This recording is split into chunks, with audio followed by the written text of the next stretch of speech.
Unfortunately, due to copyright problems, I couldn't start with an excerpt of Smells Like Teen Spirit. Oh, that would have been great. But well, maybe there's I think it's like if it's 3 seconds or less. I don't know.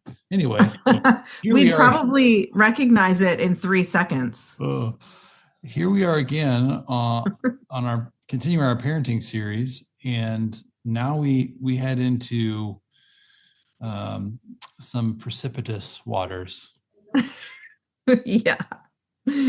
Oof. Once you get beyond elementary, you now have the T word, teenager. Yes. Even preteen starts to feel a little bit more like a teenager, right? Mm-hmm. And so we're going to talk about yeah. what might be the most volatile stage of parenting your kids, and hopefully give some good insight and helpful perspective for people who are getting ready to step into this or in the middle of it. So let's just say we're at ages 12 to 15, 16, right when we start to go driving and making that turn towards you're now grown up.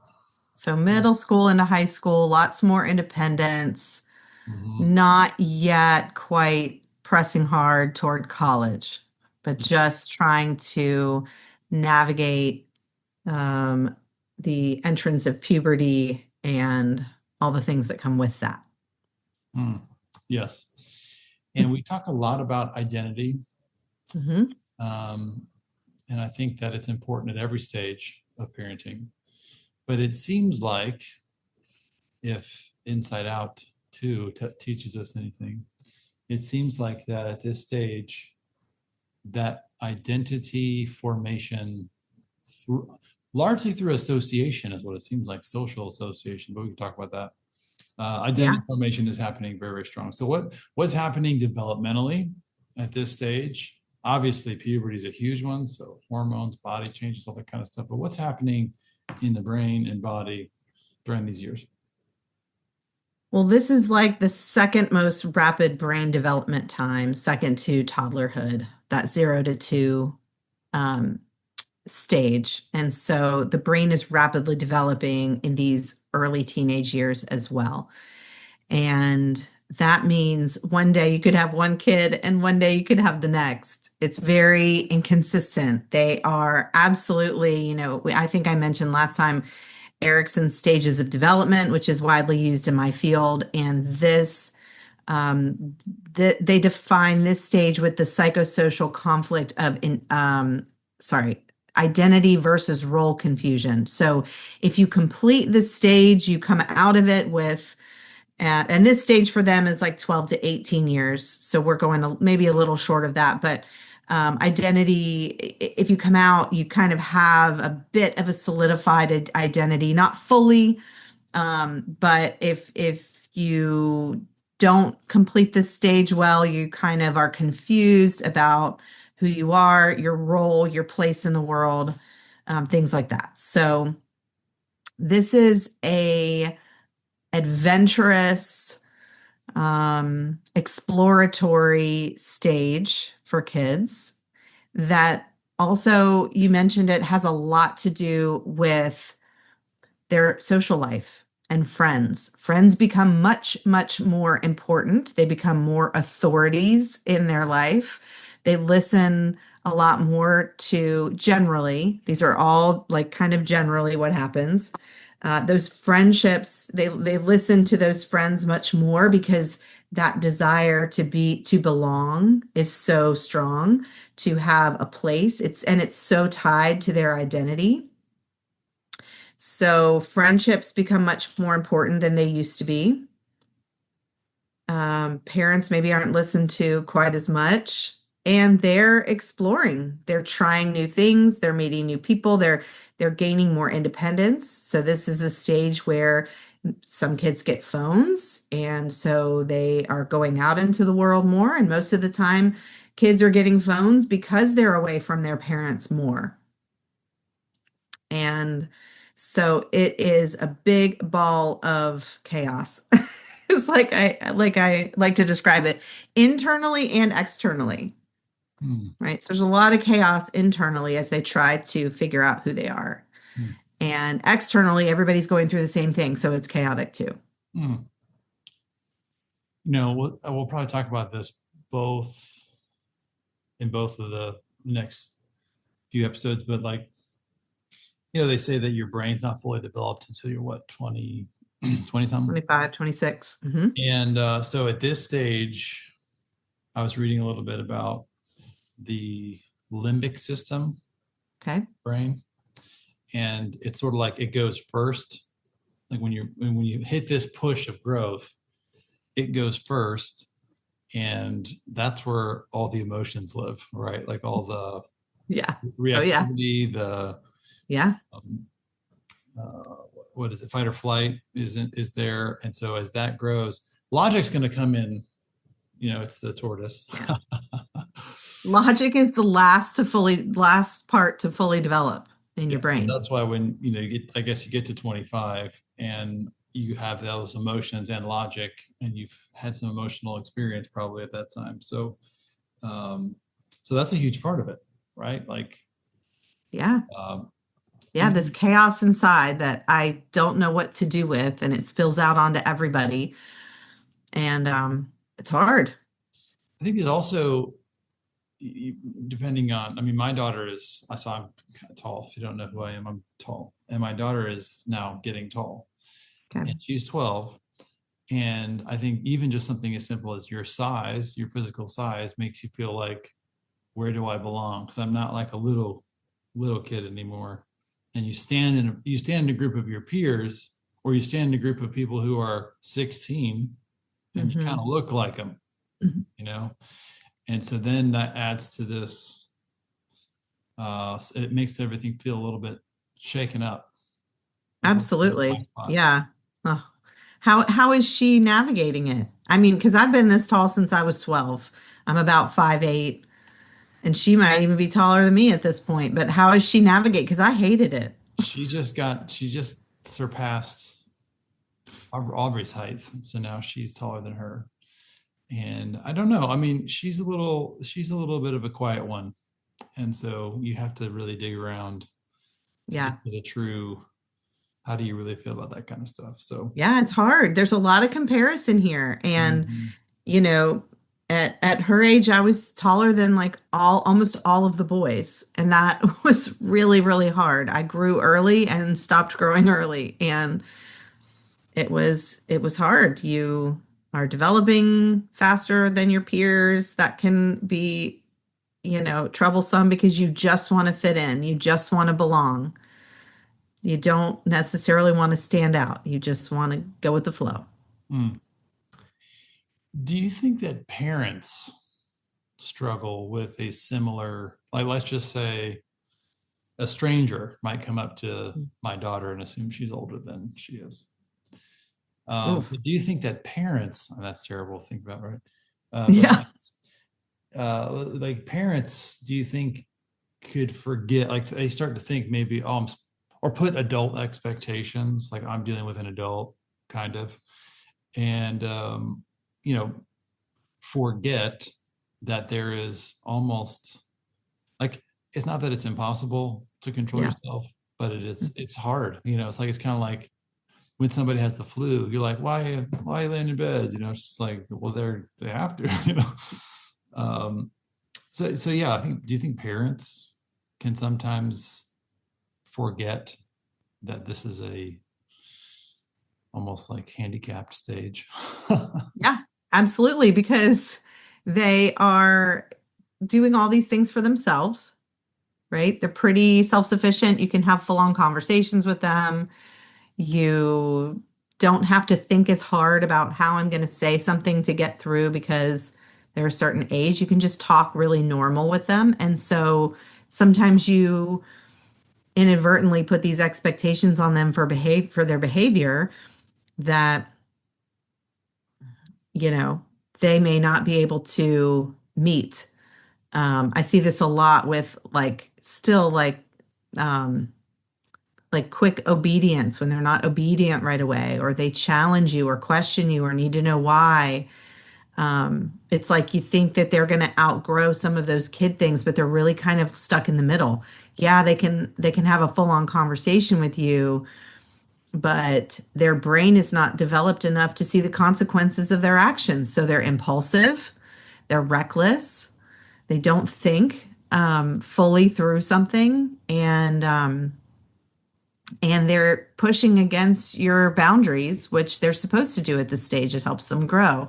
Mm. But parents can get really frustrated with all of that, and chalk up a lot of this normal developmental stuff to disobedience.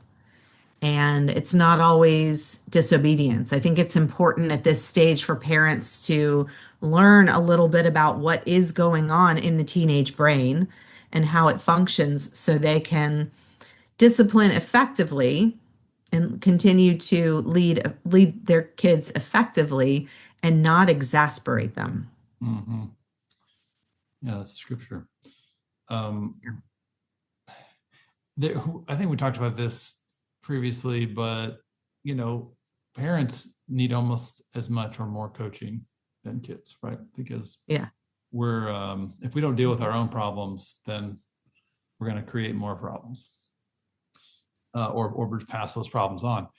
I Yeah. think that maybe this stage, you know, in line with some of the stuff that you just said, the temptation for parents to try to vicariously live through their kids is is a big one, because you might want to think, oh, I didn't get this opportunity, or I have this regret Yeah. for this stage Yeah. of my life. And so Yeah.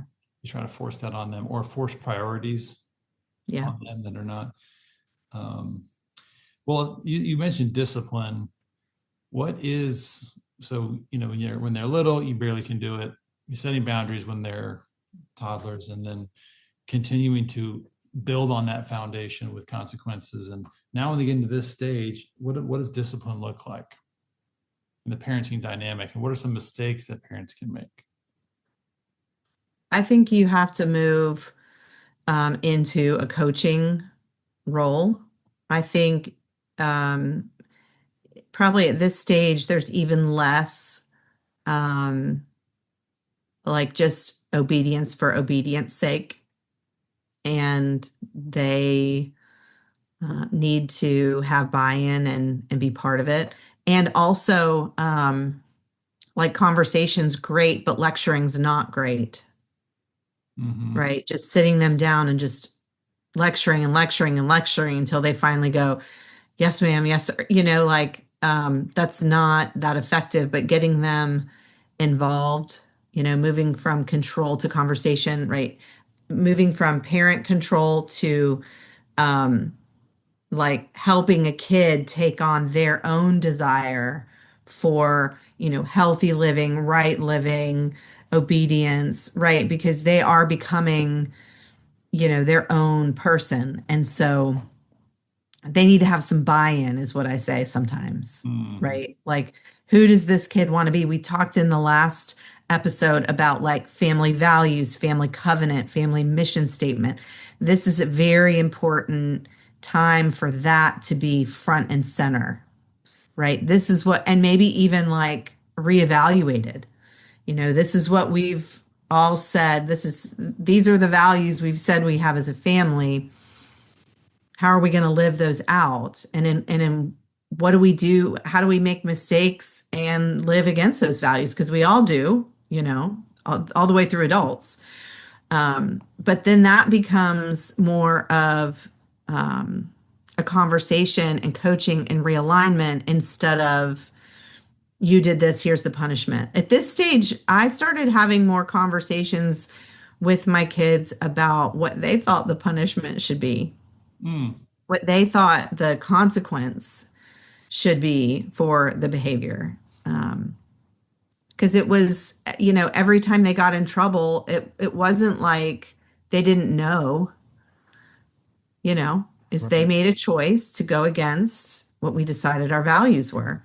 Mm. Um, There's a yeah. great this is actually, I think, from a business leadership author, but talking about getting buy-in, this great phrase is when people speak in, they are much more likely to buy in. Yeah. So it's that idea of, if you're leading something or you're even with your kids, you think, okay, I have an idea, but it's going to go better if they think it's their idea. not, Yeah. not in a manipulative way, but like you want them to be able to speak into a situation. And when that just immediately creates ownership, and it's no different with your kids. So what is this judging and hiding concept? Like, so here's a young, growing boy or girl, and they're trying to sort themselves out and they don't like it. They get a lot of authoritarianism probably in their life. They get a lot of it from teachers or coaches or whatever. And you could force compliance, you could force submission, but that doesn't really produce the fruit that you're not just trying to get the behavior you want. You're trying to grow a character trait. What is it about, like that seems at this stage very, very sensitive in their hearts and minds, the idea of like, am I going to open up or shut down? And that's like, the filter is, am I being like, what's the approach here? But I think that for myself as a parent, I struggle with how to navigate between I actually am the authority. Yeah. And I'm not trying to be authoritarian. I want to listen, but I also don't want to be a gentle parent or try to be your best friend. And so, right. Yeah. Well, let's talk a little bit about that. Yeah, for sure. So I think what you're describing is authoritative versus authoritarian, right? So authoritarian is what you described. It's parent driven. There's usually a strict set of rules and punishments. It's one-way communication. There's little consideration of, the child's kind of emotional needs, social needs, behavioral needs. Like there's little kind of conversation about maybe what should be or what values we've decided. And authoritative is more collaborative, right? There are rules and clear expectations, but there's more open communication and natural consequences.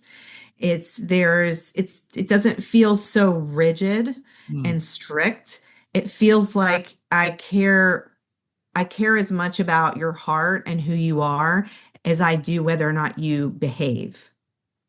Right. So like you were saying, it's more about that character heart formation than just getting a kid to do what you want him to do. And then I would say like the other two kind of styles are going to be very permissive, which is very child driven. We've talked about gentle parenting, rarely gives rules or enforces rules, overindulges the child to avoid conflict, kind of paying them off. And then you have more neglectful parents that might kind of be absent.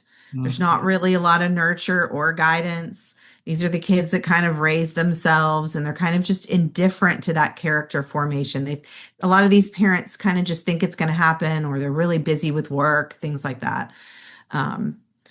So, it's widely believed in my field that authoritative is the way to go. And it's because it's a more balanced approach that combines like warmth and responsiveness and emotional connection with those clear, firm expectations.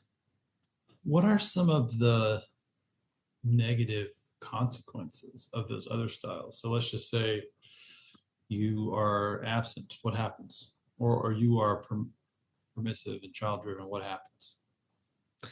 Well, I would say in extreme cases, like a very permissive parent is going to their internal world is going to be kind of underdeveloped. Their emotional world is going to be underdeveloped, and they could become very entitled, right? So, and that's kind of a fragile. People that are entitled kind of have a fragile sense of self. Like the world needs to revolve around me. I need to get what I want. I need everything to be safe and comfortable, and I don't need to be things don't need to be difficult and I don't need to be upset and things like that.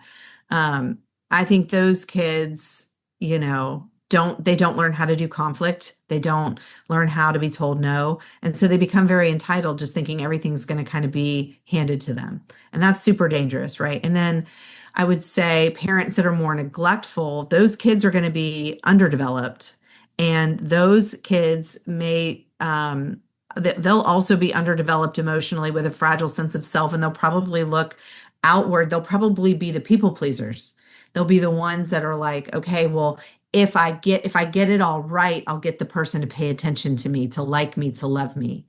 Mm. And and that's dangerous too, because if they would have gotten what they needed, right, which is both love and care and attention and firmness and good boundaries, that's kind of the best. Those are the best elements for growth, for a solid identity to take root. Hmm. And so that's what kids really need to have that sense of self really form in this stage. Um, we've referenced this before. I'm sure we actually will again. Jonathan Haidt and the work that he's done. I'm reading his and Greg, I forget the guy's last name, Greg something's first book, and they talk about this term safetyism. It's a culture of safetyism and this concept of fragility. Like you're actually encouraging this fragility, which makes it Mm, worse. yeah. So, but you can see it kind of on both sides. You have the person who is, they're totally at the center. Mm, It's a similar sense of fragility, but it's um, on one with the entitled person, they're at the center of their own world. And they can understand why other people are not getting with the program, but it makes them yeah. extremely volatile to all these different things. But then also on the other side, you have sort of the abandoned or lonely feeling coming from somebody who hasn't been given that consistent and that input that they really need. Yeah. So social life being so Yeah. important, one of the things that I think about a lot, pray for a lot, is good friends for my kids. Yeah. And friendships are so hard. And um, so, two questions. One, how do you help your kids have good friends? You know, and then what happens when you have like you notice they're spending time with some people that you're like, ooh, Mm. that's not my favorite. This one is so hard because you've got a bunch of kids that are all in the same stage where they have a very fragile sense of self. They're all trying to figure it out. And so they're in this, I just see them just like bumping up against each other, right? They're very important to each other, but it's such a weird dynamic. Everybody's insecure. Mm-hmm. And so, when you talk about good friends, I mean, can anyone be a good friend at this stage? Maybe, sure, there are some. I mean, we know that, right? I'm sure your daughter is a very good friend. Um, but it's tricky. And, I guess the question is, how do you help them make good friends? I mean, I think who you as a family surround yourself with is very, very important. I think them seeing your friendships is very important.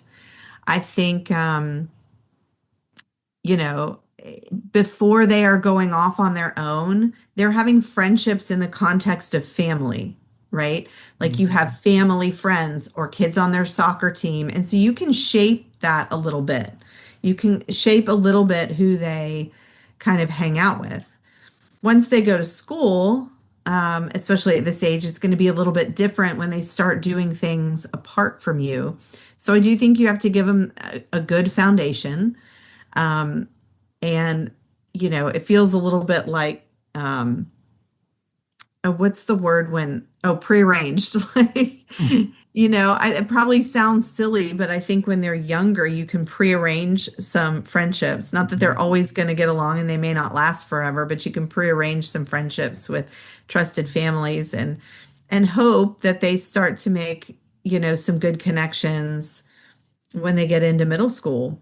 But how do you deal with some that aren't a good influence? Again, I think you go back to, what your family values are and who you guys want to be as a family and help them to decide if these friends are influencing them or they're influencing the friends. Are you the influencer or the influenced? Mhm. And I think, introducing these concepts kind of early when they go to middle school, I think is really important. Mhm. Right. And the other thing I have liked to use with my kids and the kids in my office and adults, frankly, is the idea of some concentric circles when it comes to friends. Yeah. Like the way I was taught by a pastor is that very central circle. Like if we look at the example of Jesus, he had the three.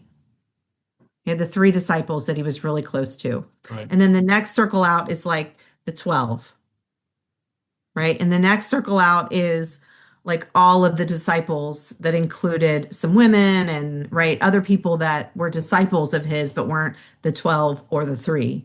And then outside of that you got everybody else. So I think we can utilize that especially with our kids to say, you can really only be really good friends and you want those people at the center of your circle to be who do you want them to be, Right. right?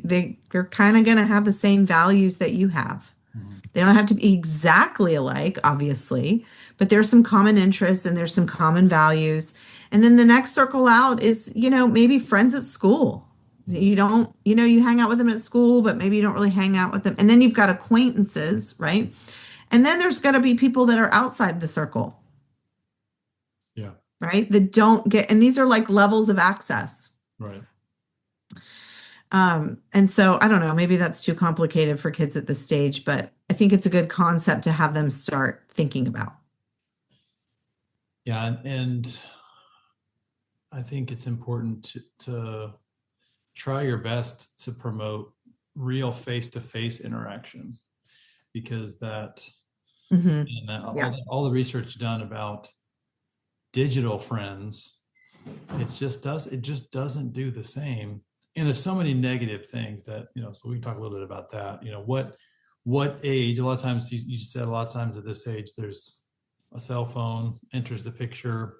What age should parents consider that, or what things should they consider? Social media, thankfully my daughter is not being pressured by her friends to get into social media because I think she probably has a lot of friends with parents of similar mindset to Yeah. us. So she does have a phone and she can text her friends, which I think is plenty.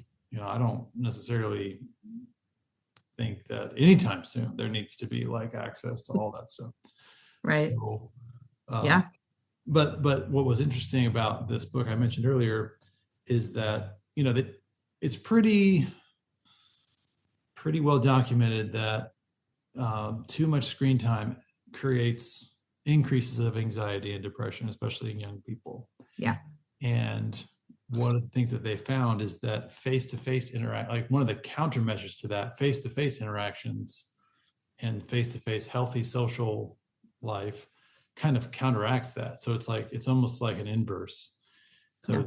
the effects of too much screen time are worse if you don't have a lot of face-to-face time or good friends that are like you hang out with. And Right. I loved that. This is not even from a Christian's perspective, but this one, I think, anthropologist or something was saying, think about all of human history and the way that we've had consistent closeness, proximity, touch, hearing, seeing each other, and that's how we've always existed. And so to like think, oh, if I just turn that off, nothing will change is pretty dumb. Yeah. I'm Totally. paraphrasing.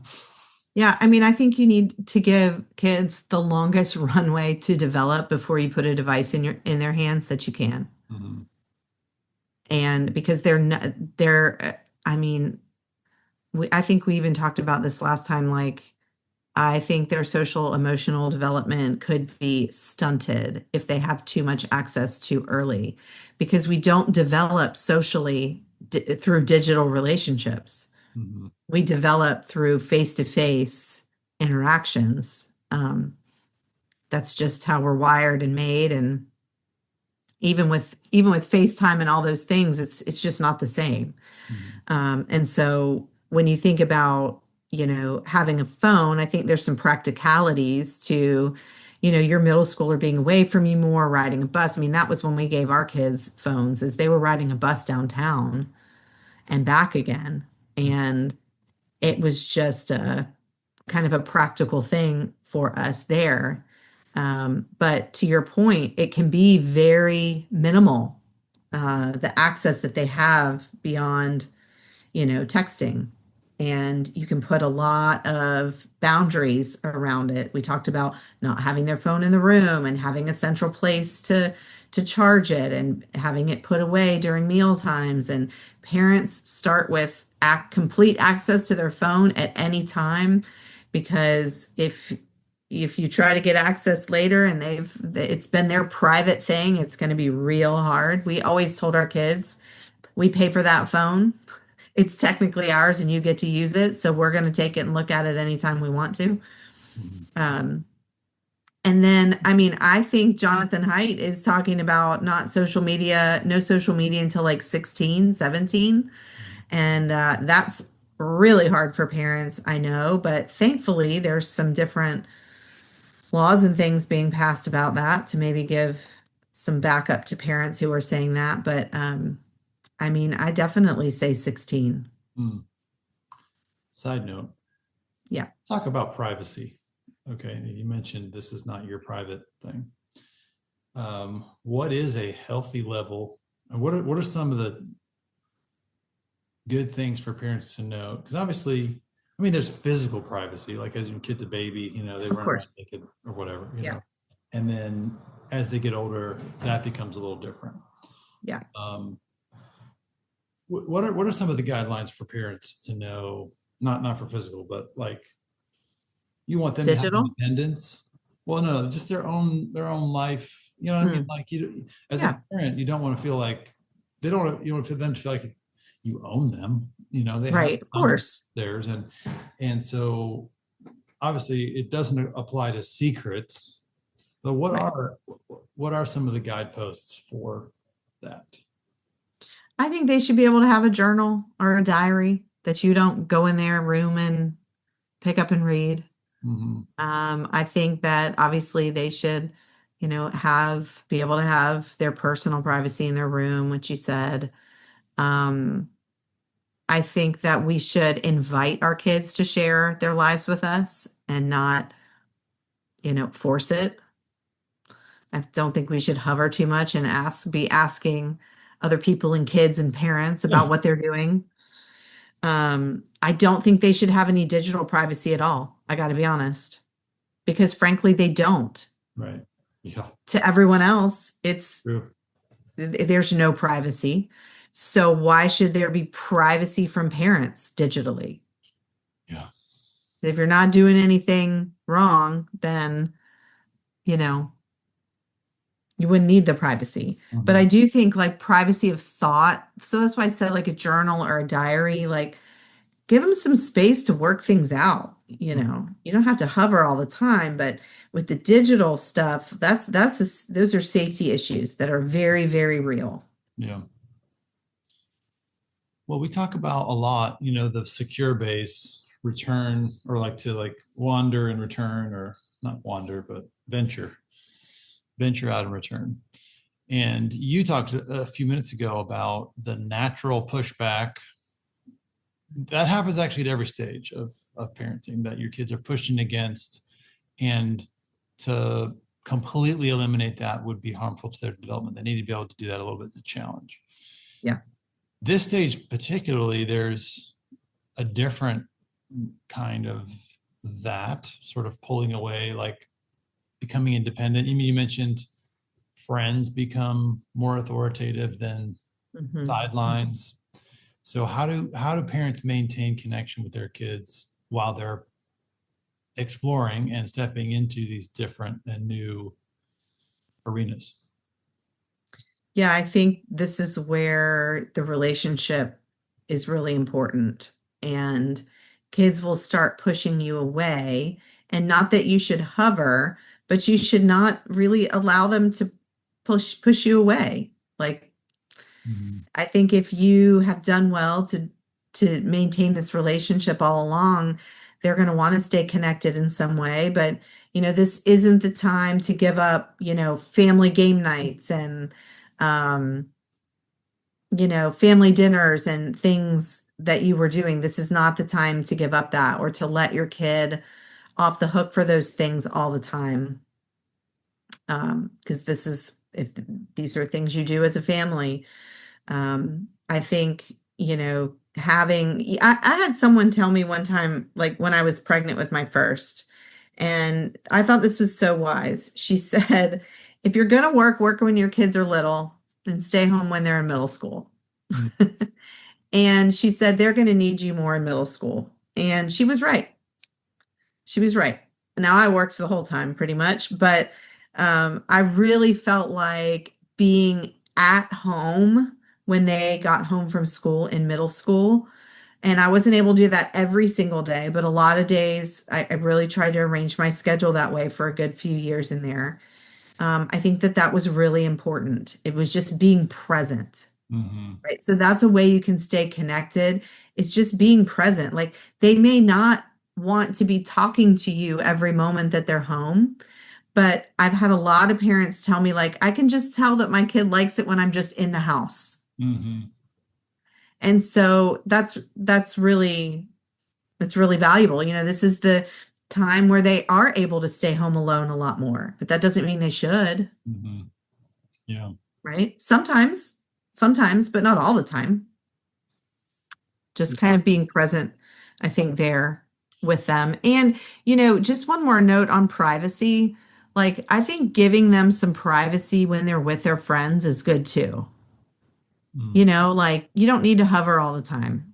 Like you can go in another room and let them have some time there with your friends. Now, the caveat to that is friends of the opposite gender. I think that needs to be monitored. Mhm. Until my kids were dating age, like 16, they could actually take a girl on a date. The rule was, well, absolutely no being in the bedroom, but like you weren't going to be alone. They weren't going to be alone with a girl until they had kind of proven that they were responsible enough to drive, to go pick her up, to take her on a date, take her back home, that sort of thing. Mhm. Um, yeah. There's a situation. So both of my kids are like allergic to emotional conversations. And or like if it starts to get serious, they're like, oh great. They're just like, I'm trapped, And and I think that it reminds me of when your kids are little and you're like, should I give them like you really, they're so cute, they're like two, and they probably know what they're doing. You're like, oh, I don't really want to give them punishment because they're so cute. Maybe I should just give them another chance, but you kind of like, I have to. You have to push through a certain resistance in yourself. And Yeah. I think a similar thing happens when you have the eye rolls or Yes. oh, I just want to be done with this conversation. It's like, no, no, no. We're actually now it's going to be a little longer, Yeah. Now we're definitely because having this conversation. this is important enough for us to stay here as long as it takes. And Yeah. as much as it seems like they hate it, I think the alternative is so much worse. I mean, just imagine if you just cave as a parent, Yeah. and Right. Pastor Joby talks a lot about like, don't stop fighting for your kids. Part of that fight is, yeah, it's frustrating to have a similar conversation over and over and over again, or like a boundary line with the opposite Mhm. sex or whatever, or what you wear or how you treat people, or how you spend Yeah. your time, spend your money, all this kind of stuff. Like the fight means it's hard. It means Right. I have to kind of keep getting in there and keep, trying to make Yeah. a difference and not give up Hmm. and keep holding the line. But it's hard. It's hard because if you're very sensitive, if you're overly sensitive to like what they're comfortable with, Yeah. then you might let them be in the driver's seat, which is not the right thing to do. Yeah. I think it's a nuanced thing, to press in and not press in too much, right? And it's really hard. And I think that's why a lot of parents at this stage kind of go hands off, right? They're pushing me. They don't want to be around me. Fine. I'll just back off. And I don't think that's the right Mhm. way to go about it. I think you have to continue to press in. It's this balance of letting them have some autonomy and independence and staying, working hard to stay connected, you know, Yeah, be into don't. what they're into. I tell people all the time, be into what my son was into escape rooms. He still is. What do you think we do? We I go to love escape escape rooms. rooms. I've done almost every escape room in Jacksonville. Really? Oh I yeah, didn't know this about you. You and Colin learn love something new escape every rooms. day. Yeah, I love them. We got out of one the other day in 35 minutes. I couldn't believe it. Oh, good for you. Yeah, don't be misled by the coach word. Like, hey, you have a little bit more of a coaching role. Um, you don't if you over identify with that, then you might be too hands off. It like Yeah. a really good coach. Think of like a high level coach for like a Yeah. professional golfer or something like that. Like involved, very very involved, very very connected.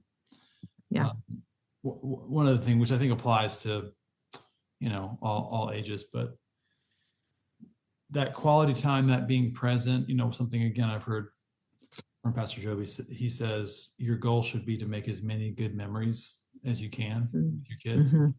And so those shared experiences, I'm starting to, as my Yes. kids are kind of in that elementary and then middle school, kind of like entering into this little swing here, I'm thinking a lot about that. Like Yes. plan a little Good. weekend thing, plan a little time to do like make a little habit of going to breakfast every whatever, like that kind of stuff is a memory that I really, really think is so important. And it's worth a lot of focus and attention right now.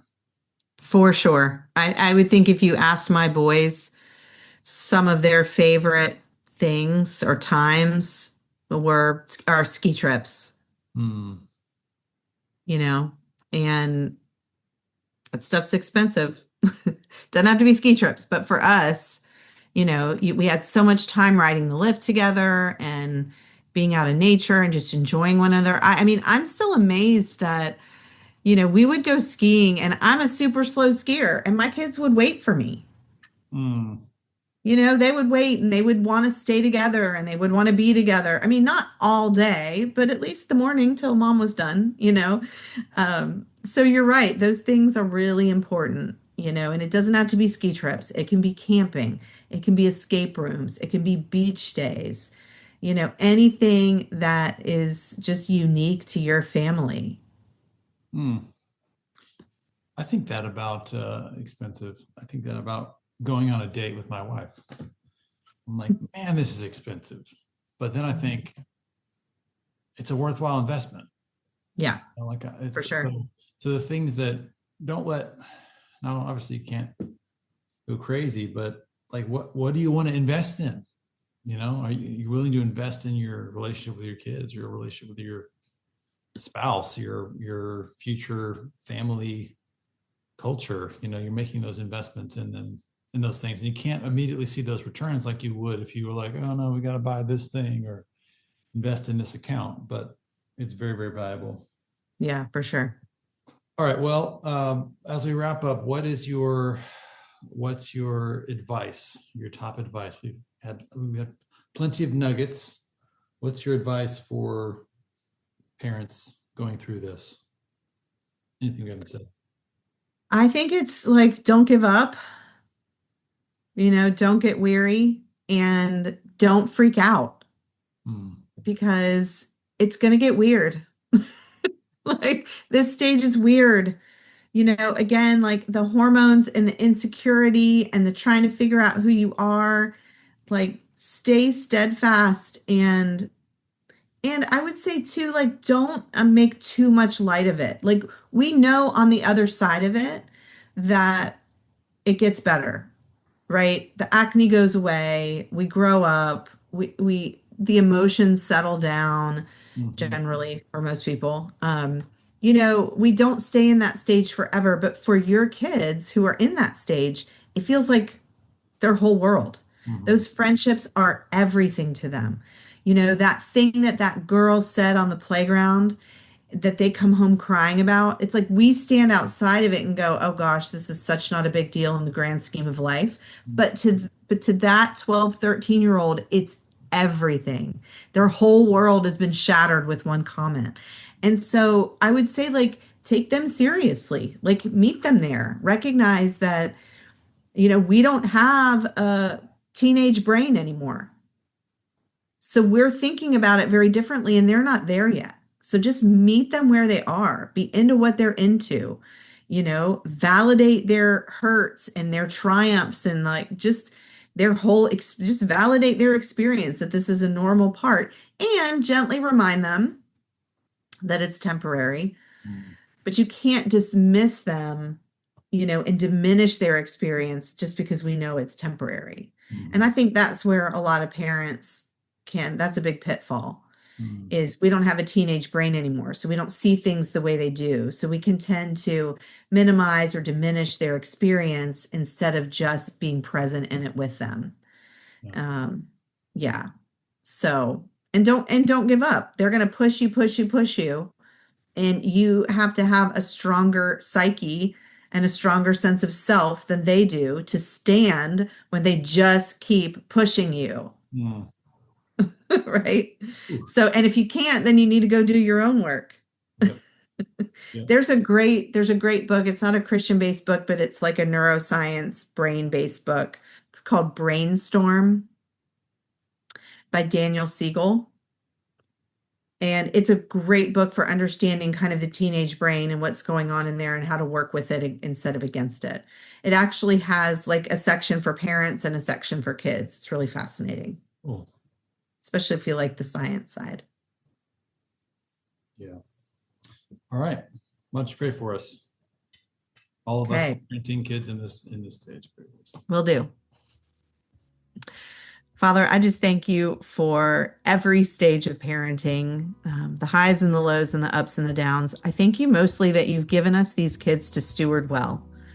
And Lord, I pray for all the parents out there in this stage that they would truly see this stage from a stewardship standpoint, that they would take a couple nuggets from what we've said and maybe go a little deeper in their own understanding of this stage and really just to not back up and back down, but just stay dialed in with their kids and to prioritize the relationship above all.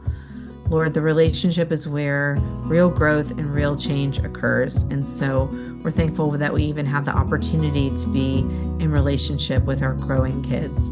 Lord, I thank you for this time. Thank you for our audience and just pray that these words would fall on fertile soil. We thank you in Jesus' name. Amen. Thanks for listening to Jesus and Your Mental Health. If you would take the time to review and subscribe to this podcast wherever you listen, it would mean a lot to us.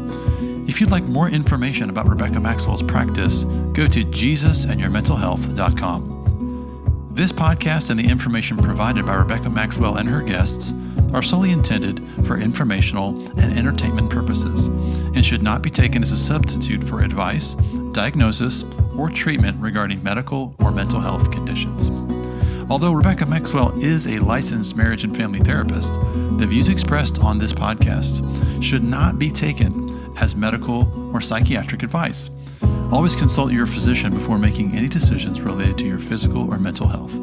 If you are in a crisis, please contact the crisis text line at 988 or the National Suicide Prevention Hotline at 1-800-273-TALK or call your local emergency services by calling 911. Join us again next time for Jesus and Your